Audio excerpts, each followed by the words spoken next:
പിതാവിന്റെയും പുത്രന്റെയും പരിശുദ്ധാത്മാവിന്റെയും നാമത്തിൽ ആമേൻ. എൻ്റെ പ്രിയപ്പെട്ടവരെ, ഇന്ന് വ്യാഴാഴ്ച ഡിസംബർ 25 അമ്മേ പരിശുദ്ധ അമ്മേ, അമ്മേ പരിശുദ്ധമേ, ദൈവമാതാവേ, കൃപാസനത്തിലൂടെ ഞങ്ങൾക്കും ഞങ്ങളുടെ ദേശത്തിനും അമ്മ മധ്യസ്ഥം തേടി തന്ന എല്ലാ അനുഗ്രഹങ്ങൾക്കും കൃപകൾക്കും ഞങ്ങളിപ്പോൾ ഹൃദയം നിറഞ്ഞ നന്ദി പറയുന്നു.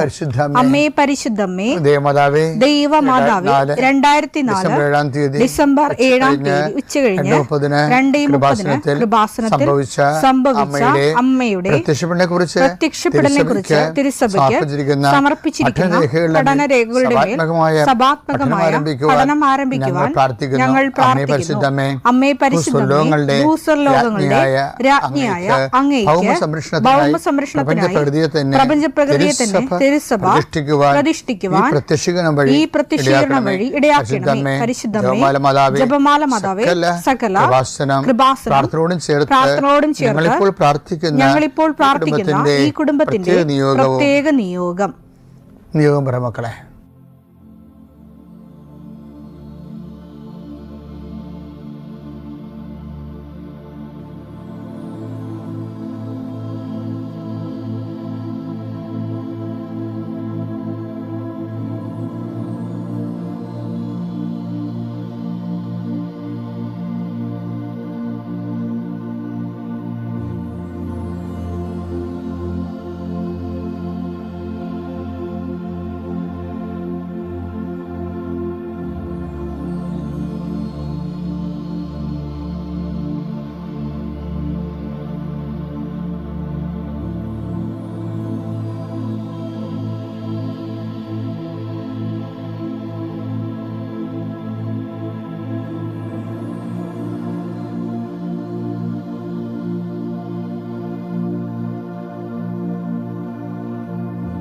അമ്മയുടെ പ്രത്യക്ഷീകരണത്തിന്റെ ഈ അനുഗ്രഹവേളയിൽ ഞങ്ങൾക്ക് സാധിച്ചു തരുവാൻ കനിയണമേ. ആമേൻ. വിശ്വാസ പ്രമാണം. സർവശക്തനായ പിതാവും ആകാശത്തിന്റെയും ഭൂമിയുടെയും സൃഷ്ടാവുമായ ദൈവത്തിൽ ഞാൻ വിശ്വസിക്കുന്നു. അവിടുത്തെ ഏകപുത്രനും ഞങ്ങളുടെ കർത്താവുമായ ഈശോമിശിഹായിലും ഞാൻ വിശ്വസിക്കുന്നു. ഈ പുത്രൻ പരിശുദ്ധാത്മാവിനാൽ ഗർഭസ്ഥനായി കന്യകാമറിയത്തിൽ നിന്ന് പിറന്ന് പൊന്തിയോസ് പീലാത്തോസിന്റെ കാലത്ത് പീഡകൾ സഹിച്ച് കുരിശിൽ തറയ്ക്കപ്പെട്ട് മരിച്ച് അടക്കപ്പെട്ട് പാതാളങ്ങളിൽ ഇറങ്ങി മരിച്ചവരുടെ ഇടയിൽ നിന്ന് 3-ാം നാൾ ഉയർത്ത് സ്വർഗത്തിലേക്ക് എഴുന്നള്ളി സർവശക്തിയുള്ള പിതാവായ ദൈവത്തിന്റെ വലതുഭാഗത്തിരിക്കുന്നു. അവിടെ നിന്ന് ജീവിക്കുന്നവരെയും മരിച്ചവരെയും വിധിക്കുവാൻ വരുമെന്നും ഞാൻ വിശ്വസിക്കുന്നു. പരിശുദ്ധാത്മാവിലും ഞാൻ വിശ്വസിക്കുന്നു. വിശുദ്ധ കത്തോലിക്കാ സഭയിലും പുണ്യവാന്മാരുടെ ഐക്യത്തിലും പാപങ്ങളുടെ മോചനത്തിലും ശരീരത്തിന്റെ ഉയർപ്പിലും നിത്യമായ ജീവിതത്തിലും ഞാൻ വിശ്വസിക്കുന്നു. ആമേൻ. സ്വർഗ്ഗസ്ഥനായ ഞങ്ങളുടെ പിതാവേ, അങ്ങയുടെ നാമം പൂജിതമാകണമേ. അങ്ങയുടെ രാജ്യം വരണമേ. അങ്ങയുടെ തിരുമനസ് സ്വർഗത്തിലെ പോലെ ഭൂമിയിലും ആകണമേ. അന്നു വേണ്ടുന്ന ആഹാരം ഇന്ന് ഞങ്ങൾക്ക് തരണമേ. ഞങ്ങളോട് തെറ്റ് ചെയ്യുന്നവരോട് ഞങ്ങൾ ക്ഷമിക്കുന്നത് പോലെ ഞങ്ങളുടെ തെറ്റുകൾ ഞങ്ങളോടും ക്ഷമിക്കണമേ. ഞങ്ങളെ പ്രലോഭനത്തിൽ ഉൾപ്പെടുത്തരുതേ, തിന്മയിൽ ഞങ്ങൾ രക്ഷിക്കണമേ. ആമേൻ. നന്മ നിറഞ്ഞ മറിയമേ, സ്വസ്തി. കർത്താവ് അങ്ങയുടെ കൂടെ സ്ത്രീകളിൽ അങ്ങ് അനുഗ്രഹിക്കപ്പെട്ടവളാകുന്നു. അങ്ങയുടെ ഉദരത്തിൻ ഫലമായി ഈശോ അനുഗ്രഹിക്കപ്പെട്ടവനാകുന്നു. പരിശുദ്ധ മറിയമേ, തമ്പുരാന്റെ അമ്മേ, പാപികളായ ഞങ്ങൾക്ക് വേണ്ടി ഇപ്പോഴും ഞങ്ങളുടെ മരണസമയത്തും തമ്പുരാനോട് അപേക്ഷിക്കണമേ. ആമേൻ. കർത്താവേ, നിന്റെ ഉന്നതമായ നാമത്തിന് സ്തോത്രം ചെയ്യുന്നു. കർത്താവേ, നിന്റെ വിശുദ്ധ പൗരോഹിത്യത്തെ മഹത്വപ്പെടുത്തണമേ. കർത്താവേ, സഭയിലുള്ള സാന്നിധ്യം പ്രകടമാക്കണമേ. 40 വർഷം ഞാൻ അർപ്പിച്ച കൃപാനയുടെ യോഗ്യതയാൽ കൃപാസ്ഥാനത്താറെ ജീവനോടെ പ്രത്യക്ഷപ്പെട്ട പരിശുദ്ധ അമ്മയുടെ മാധ്യസ്ഥത്തിലെ കർത്താവേ, കൃപ വന്ന് പെട്ടിരിക്കുന്ന വഴികൾ ഒരു തീരുമാനം എടുക്കാൻ പറ്റാത്തവർ, പല വിഷയങ്ങളെക്കുറിച്ചും ഏത് ജോലിക്ക് പോകണം, ഏത് നാട്ടിൽ പോകണം, ഏത് രാജ്യത്ത് പോകണം എന്നറിയാൻ പാടില്ലാതെ വിഷമിക്കുന്നവർ, എന്ത് പഠിക്കണം എന്നറിയാൻ പാടില്ലാതെ വിഷമിക്കുന്നവർ, ഒരു തീരുമാനം എടുക്കാൻ പറ്റാത്തവർ, അവർക്ക് പരിശുദ്ധാത്മ പ്രവർത്തിച്ചുകൊണ്ട് അവർക്ക് പുതിയ തീരുമാനം എടുക്കാൻ കർത്താവ് നിങ്ങളെ സഹായിക്കട്ടെ. രോഗപീഠകൾ, വേദന രോഗങ്ങൾ, മറ്റ് വ്യക്തികളുമായിട്ടുള്ള വഴക്കുകൾ, കേസുകൾ, കോടതി കേസുകൾ, പോലീസ് കേസുകൾ, ഇൻ്റർവ്യൂകൾ, ടെസ്റ്റുകൾ, പരീക്ഷാ ഫലങ്ങൾ നിങ്ങൾക്ക് അനുകൂലമായിരിക്കാൻ പരിശുദ്ധ മാതാവിൻ്റെ മധ്യസ്ഥയിൽ ഞാൻ നിങ്ങളെ യേശുനാമത്തെ ആശീർവദിക്കുന്നു. നിത്യപിതാപുത്രൻ പരിശുദ്ധാത്മാവിനെ നയിക്കുവാവേ. എൻ്റെ പ്രിയപ്പെട്ടവരെ, ക്രിസ്മസ് എന്ന് കേൾക്കുമ്പോൾ എൻ്റെ മനസ്സിൽ ഞാൻ എപ്പോഴും താലോലിക്കുന്നൊരു വചനം, പലർക്കും പല വചനമായിരിക്കും ക്രിസ്മസ്. എൻ്റെ മനസ്സെപ്പോഴും വരണത് ഈ ലൂക്ക 2:30-31 വചനങ്ങളാണ്. എന്തെന്നാൽ സകല ജനതകൾക്കും വേണ്ടി, അതാണ് സകല ജനതകൾക്കും വേണ്ടി അങ്ങ് ഒരുക്കിയിരിക്കുന്ന രക്ഷ എന്റെ കണ്ണുകൾ കണ്ടു കഴിഞ്ഞു. അത് എപ്പോഴും ആ ഒരു ബോധം നമുക്ക് ഉണ്ടെങ്കിലേ ക്രിസ്തു എല്ലാവർക്കും വേണ്ടിയുള്ള ദൈവത്തിൻ്റെ ഒരു പദ്ധതിയാണ്. അതുകൊണ്ടാണ് അത് സന്തോഷമായി വരുന്നത്. ഇപ്പോൾ ഓരോരോ മതങ്ങൾ, ഓരോരോ ദൈവസങ്കല്പങ്ങൾ, പക്ഷേ ഇറ്റ്സ് നോട്ട് ഫോർ ഓൾ. ക്രിസ്തുവിനെ വന്നപ്പോൾ വെഹ്യുമെൻ്റായിട്ട് അതിൻ്റെ പ്രൊഫസി അങ്ങനെയാണ്, എല്ലാ മനുഷ്യർക്കും. അപ്പോൾ ക്രിസ്തുമസ്, ഇപ്പോൾ ചിലർ പറയും ഞങ്ങൾ ക്രിസ്ത്യാനികളല്ല, അതുകൊണ്ട് ഞങ്ങൾ സ്റ്റാർ ഇടത്തില്ല എന്ന് പറയും. അവർക്ക് അവരുടെ ഓപ്ഷൻസ് എടുക്കാം. പക്ഷെ ദൈവം ആഗ്രഹിക്കുന്നത് എന്താണ്? ക്രിസ്തു എല്ലാവർക്കും വേണ്ടിയാണ് ദൈവം ക്രിസ്തുവിനെ ലോകത്തിലേക്ക് അയച്ചത്. അപ്പം അതുകൊണ്ട് സഭയിലുള്ളവരും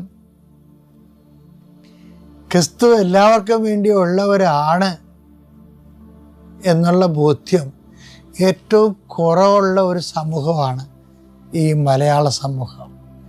കുറേ കാലങ്ങൾ നമ്മൾ സുവിശേഷം കൈമാറാതെ ഇരുന്ന് വരേണ്യ സവർണ വർഗത്തിന് മാത്രം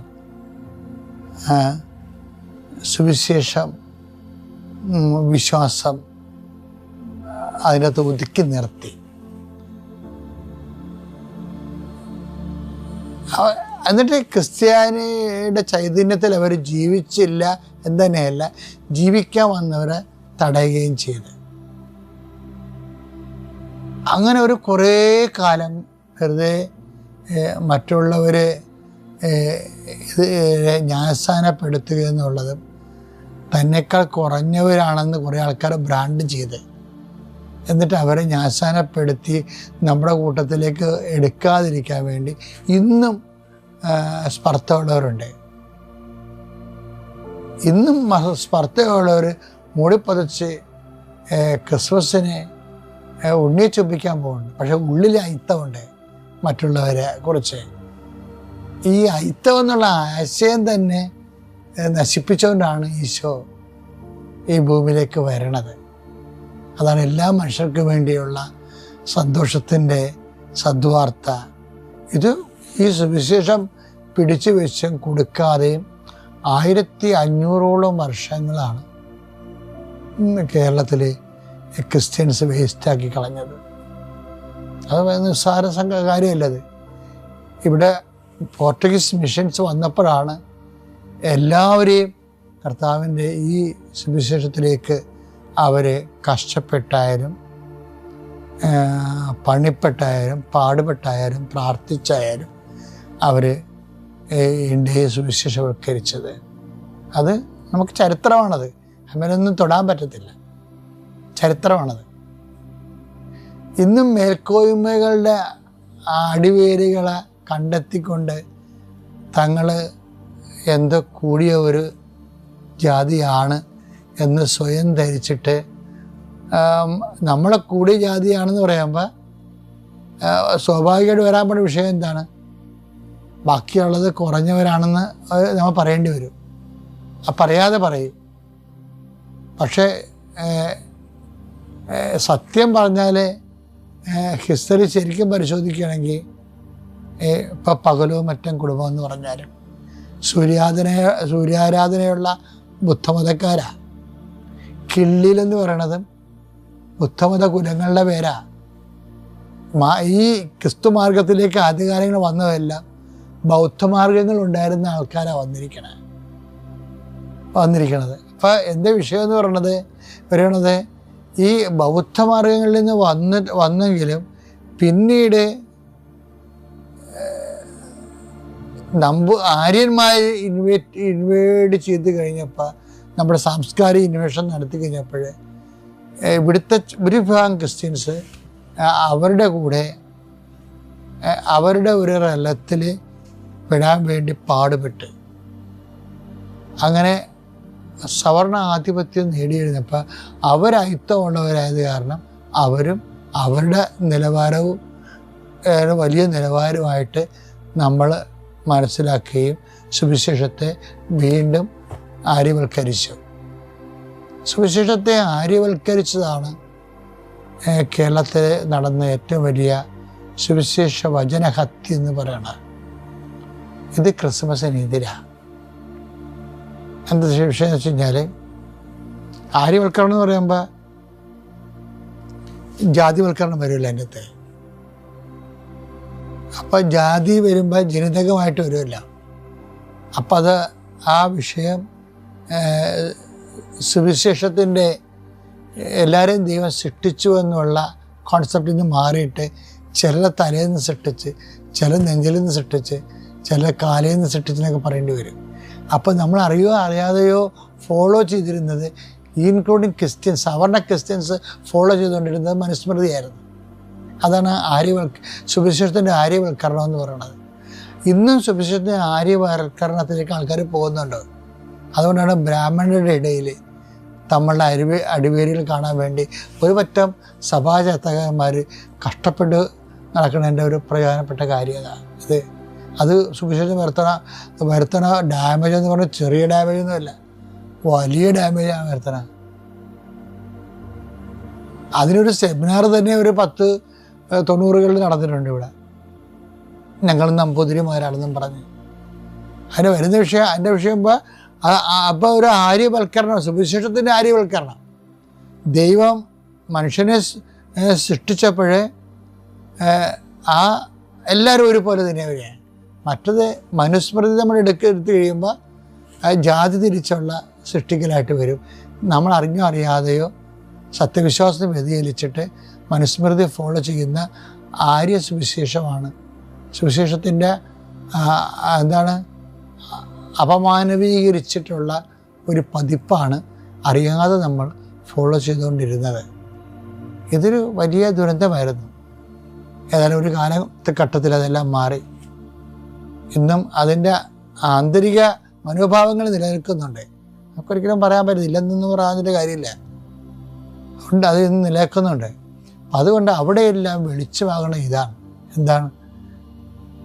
എല്ലാ മനുഷ്യർക്കും വേണ്ടിയുള്ള സന്തോഷത്തിൻ്റെ സദ്വാർത്ത. അതാണ് ക്രിസ്തു. ആ സദ്വാർത്തയുടെ സന്തോഷം എല്ലാവർക്കും ലഭിക്കട്ടെ എന്ന് ആശംസിക്കുന്നു. എല്ലാവർക്കും ഹാപ്പി ക്രിസ്മസ്.